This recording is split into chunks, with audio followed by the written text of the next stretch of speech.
ਵਾਹਿਗੁਰੂ ਜੀ ਕਾ ਖਾਲਸਾ ਵਾਹਿਗੁਰੂ ਜੀ ਕੀ ਫਤਿਹ। ਗੁਰੂ ਰੂਪ ਪਿਆਰੀ ਸਤ ਸੰਗਤ, ਤੁਸੀਂ ਦੇਖ ਰਹੇ ਹੋ ਦਾ ਪੰਜਾਬ ਲਾਈਵ।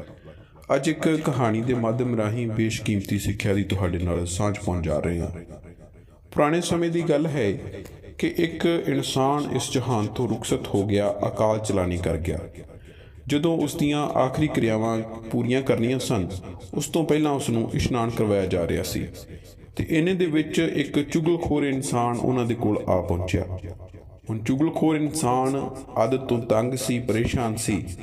ਉਸਨੇ ਨਿੰਦਿਆ ਕਰਨੀ ਸੀ ਤੇ ਉਸਨੇ ਆਪਦੇ ਮਨ ਵਿੱਚੋਂ ਇੱਕ ਕਹਾਣੀ ਬਣਾ ਕੇ ਇਸ਼ਨਾਨ ਕਰਾਉਂਦੇ ਉਹਨਾਂ ਸਾਰੇ ਸੱਜਣਾਂ ਨੂੰ ਘੜ ਕੇ ਦੱਸ ਦਿੱਤੀ। ਉਹ ਕਹਿੰਦਾ ਕਿ ਇਹ ਇਨਸਾਨ ਜੋ ਜਹਾਨੋਂ ਚਾਲੇ ਪਾ ਗਿਆ ਹੈ, ਰੁਖਸਤ ਹੋ ਗਿਆ ਹੈ, ਇਸ ਤੇ ਫਲਾਣੀ ਔਰਤ ਨਾਲ ਮਾੜੇ ਤਾਲੁਕਾਤ ਸਨ, ਮਾੜੇ ਸੰਬੰਧ ਸਨ। ਹੁਣ ਇੰਨੀ ਗੱਲ ਕਹੀ ਉਸਨੇ।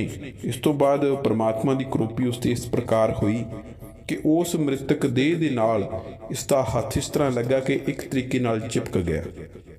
ਉੱਥੇ ਜਿੰਨੇ ਵੀ ਲੋਕ ਇਸ਼ਨਾਨ ਕਰਵਾ ਰਹੇ ਸਨ, ਉਹਨਾਂ ਨੂੰ ਪਹਿਲਾਂ ਤਾਂ ਲੱਗਿਆ ਕਿ ਇਹ ਵੀ ਆਖਰੀ ਰਸਮਾਂ ਦੇ ਵਿੱਚ ਆਪਣਾ ਹਿੱਸਾ ਪਵਾ ਰਿਹਾ ਹੈ, ਪਰ ਬਾਅਦ ਵਿੱਚ ਉਹਨਾਂ ਨੂੰ ਸਮਝ ਆਇਆ ਕਿ ਇਹ ਤਾਂ ਹੱਥ ਚਿਪਕ ਗਿਆ, ਪੱਕੇ ਤੌਰ 'ਤੇ ਨਾਲ ਲੱਗ ਗਿਆ।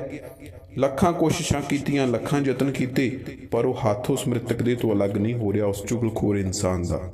ਇਹਨੇ ਵਿੱਚ ਇੱਕ ਸਿਆਣਾ ਇਨਸਾਨ ਆਇਆ। ਉਹ ਕਹਿੰਦਾ ਕਿ ਇਸ ਤਰ੍ਹਾਂ ਕਰੋ ਕਿ ਮ੍ਰਿਤਕ ਦੇਹ ਦਾ ਹੱਥ ਦੇਹ ਨਾਲੋਂ ਅਲੱਗ ਕਰ ਦਿਓ ਤਾਂ ਕਿ ਇਸ ਇਨਸਾਨ ਦਾ ਹੱਥ ਆਜ਼ਾਦ ਹੋ ਸਕੇ।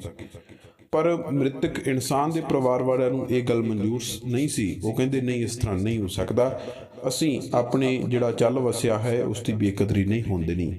ਇਹ ਸਭ ਤੋਂ ਮਾੜੀ ਗੱਲ ਹੋਵੇਗੀ ਜਿਸ ਤਰ੍ਹਾਂ ਹੁੰਦਾ ਹੈ। ਉਸਨੇ ਅਗਲੀ ਰਾਏ ਦਿੱਤੀ ਕਿ ਉਹ ਕਹਿੰਦਾ ਇਸ ਤਰ੍ਹਾਂ ਕਰੋ ਕਿ ਜਿਸ ਇਨਸਾਨ ਦਾ ਹੱਥ ਚਿਪਕਿਆ ਹੈ, ਇਸ ਜਿਉਂਦੇ ਜਾਗਦੇ ਇਨਸਾਨ ਦਾ, ਅਸਲ ਵਿੱਚ ਜੋ ਚੁਗਲਖੋਰ ਸੀ, ਉਸ ਦਾ ਹੱਥ ਅਲੱਗ ਕਰ ਦਿਓ ਤਾਂ ਕਿ ਉਸ ਦਾ ਬਾਕੀ ਦਾ ਸਰੀਰ ਤਾਂ ਆਜ਼ਾਦ ਹੋ ਸਕੇ। ਤਾਂ ਨਾ ਹੀ ਤਾਂ ਇਹ ਗੱਲ ਉਸ ਚੁਗਲਖੋਰ ਇਨਸਾਨ ਨੇ ਮਨਜ਼ੂਰ ਕੀਤੀ ਤੇ ਨਾ ਹੀ ਉਸ ਦੇ ਪਰਿਵਾਰ ਵਾਲਿਆਂ ਨੇ।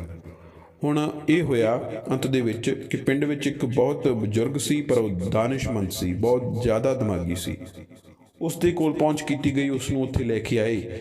ਉਸ ਨੂੰ ਕਹਿੰਦੇ ਕਿ ਆਹ ਬਿਪਤਾ ਆਣ ਪਈ ਹੈ, ਇਸ ਦਾ ਕੋਈ ਪੱਕਾ ਹੱਲ ਦੱਸੋ। ਹੁਣ ਉਹ ਬਜ਼ੁਰਗ ਇਨਸਾਨ ਬਾਕੀ ਸਾਰਿਆਂ ਨੂੰ ਪਾਸੇ ਕਰ ਦਿੰਦਾ ਹੈ ਤੇ ਉਸ ਚੁਗਲਖੋਰ ਇਨਸਾਨ ਦੇ ਕੋਲੋਂ ਕੰਨ ਵਿੱਚ ਜਾ ਕੇ ਪੁੱਛਦਾ ਹੈ ਕਿ ਭਾਈ ਕਾਕਾ, ਤੂੰ ਜੋ ਇਨਸਾਨ ਇਸ ਜਹਾਨੋਂ ਰੁਖਸਤ ਹੋ ਗਿਆ ਹੈ, ਇਸ ਦੇ ਬਾਰੇ ਕੋਈ ਮਾੜੇ ਬੋਲ ਤਾਂ ਨਹੀਂ ਬੋਲੇ, ਇਸ ਦੇ ਬਾਰੇ ਕੋਈ ਇਸ ਦੀ ਨਿੰਦਿਆ ਚੁਗਲੀ ਤਾਂ ਨਹੀਂ ਕੀਤੀ? ਤਾਂ ਉਹ ਇਨਸਾਨ ਸ਼ਰਮਸਾਰ ਹੋ ਕੇ ਅੱਖਾਂ ਨੀਵੀਆਂ ਕਰਕੇ ਦੱਸਦਾ ਹੈ ਕਿ ਮੈਂ ਆਹ ਗੱਲ ਇਸ ਬਾਰੇ ਕੀਤੀ ਹੈ। ਤਾਂ ਉਸ ਤੋਂ ਬਾਅਦ ਉਹ ਬਾਬਾ ਬਜ਼ੁਰਗ ਇਨਸਾਨ ਜੋ ਜ਼ਹੀਨ ਦਾਨਿਸ਼ਮੰਦ ਸੀ, ਉਹ ਇਹ ਪੁੱਛਦਾ ਹੈ ਕਿ ਇਹ ਗੱਲ ਤੈਨੂੰ ਕਿਵੇਂ ਪਤਾ ਲੱਗੀ, ਕੋਈ ਗਵਾਹ ਹੈ? ਇਹ ਤੌਹਮਤ ਤਾਂ ਜਿਹੜੀ ਤੂੰ ਇਸ 'ਤੇ ਲਾਈ ਹੈ? ਤਾਂ ਕਹਿੰਦਾ ਜੀ ਨਹੀਂ, ਇਸ ਦਾ ਕੋਈ ਗਵਾਹ ਨਹੀਂ ਹੈ।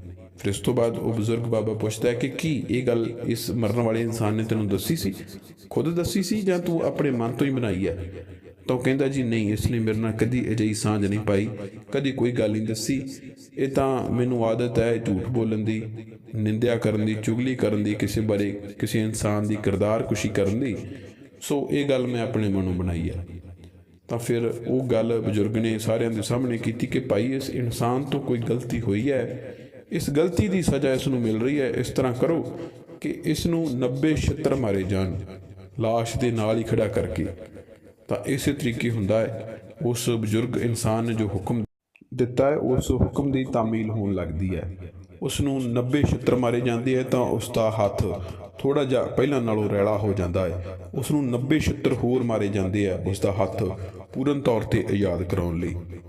ਸੋ ਇਸ ਕਹਾਣੀ ਤੋਂ ਸਿੱਖਣ ਨੂੰ ਇਹ ਮਿਲਦਾ ਹੈ ਕਿ ਜੋ ਇਨਸਾਨ ਨਿੰਦਿਆ ਚੁਗਲੀ ਦਾ ਖੱਟਿਆ ਖਾਂਦਾ ਹੈ, ਉਸ ਦਾ ਲੇਖਾ ਅਗਲੇ ਜਹਾਨ ਜਾ ਕੇ ਕੀ ਹੁੰਦਾ ਹੈ ਇਹਦੇ ਬਾਰੇ ਨਹੀਂ ਪਤਾ, ਪਰ ਇਸ ਜਹਾਨ ਵਿੱਚ ਉਸ ਦੀ ਬਦਖੋਈ ਹੁੰਦੀ ਹੈ। ਇਸ ਜਹਾਨ ਉਸ ਨੂੰ ਛਿੱਤਰ ਖਾਣੇ ਪੈਂਦੇ ਨੇ। ਨਿੰਦਿਆ ਚੁਗਲੀ ਕਰਨ ਵਾਲਾ ਇਨਸਾਨ ਕਦੇ ਸੌਖਾ ਨਹੀਂ ਜੀਵਨ ਬਤੀਤ ਕਰ ਸਕਦਾ। ਉਸ ਨੂੰ ਆਪਣੇ ਕੀਤੇ ਦਾ ਜਿਹੜਾ ਸਿੱਟਾ ਹੈ ਇੱਥੇ ਭੁਗਤਣਾ ਪੈਂਦਾ ਹੈ। ਸੋ ਜੇਕਰ ਸਾਨੂੰ ਥੋੜ੍ਹੀ ਬਹੁਤ ਵੀ ਆਦਤ ਹੈ, ਸਾਨੂੰ ਇਸ ਆਦਤ ਤੋਂ ਤੌਬਾ ਕਰਨੀ ਚਾਹੀਦੀ ਹੈ।